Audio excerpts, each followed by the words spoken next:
if you are sued or somebody sues you and you have to pay your attorney's fees, and if you win or if you lose, you still have to pay your attorney's fees. A lot of people don't know this, but to sue somebody, expect to pay your attorney's fees if you win. It's the way the law reads. You might get statutory attorney's fees from a kind judge, which amounts to about $600. In my case, that's what happened. And I won, and my legal costs were $100,000, and the state only gave me $6,000 back. To sue somebody is not that difficult. They should teach it in schools. I sued a leading law firm in the Southwest with 22 partners and owners. I sued my suit was going to be up to 9 figures, plus they committed perjury on their sworn statements. I gave them the opportunity to do that, thinking that they could get away with it, and they jumped at the chance. And with the parallel of the earlier details of the suit, that meant that they were in violation of the RICO federal statutes, which means I would get back triple damages. So I could sue and justify up to 9 figures, and triple damages would triple it. And I didn't have to pay my own attorney's fees because I represented myself in court, and it was really quite easy. They put out the rules of civil procedure for each court, and they're quite similar from court to court and from state to state, but there's little variations, and they're very well laid out. They just tell you exactly what to do in case you're taking subpoenas or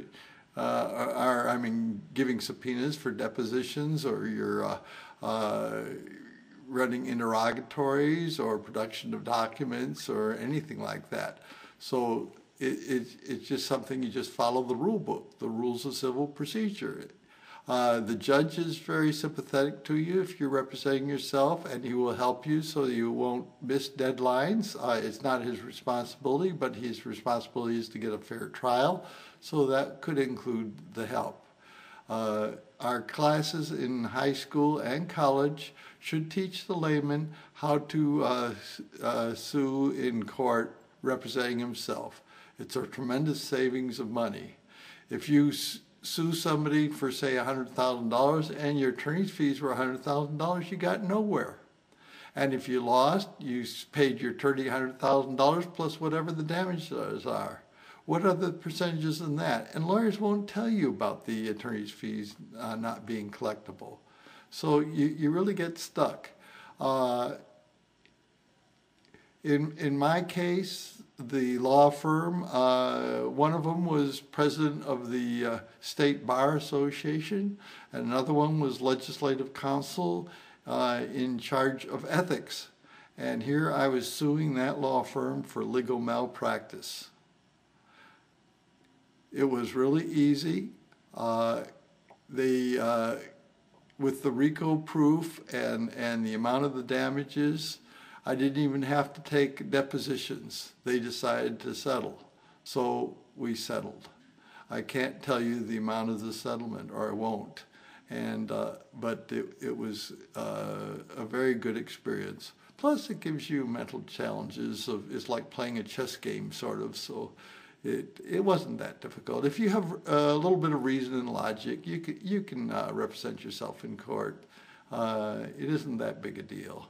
I had another incident when OSHA, Occupational Safety and Health Administration of the federal government, was suing me in federal court. I represented myself, and I won. They flew in lawyers from Washington, D.C. It wasn't that difficult to do. In fact, afterwards, the judge took me aside and said I did a very good job, and he was trying to encourage me to become a lawyer because he said that I did a better job than over 90% of the lawyers that appeared before them, which isn't too much to say for the lawyers.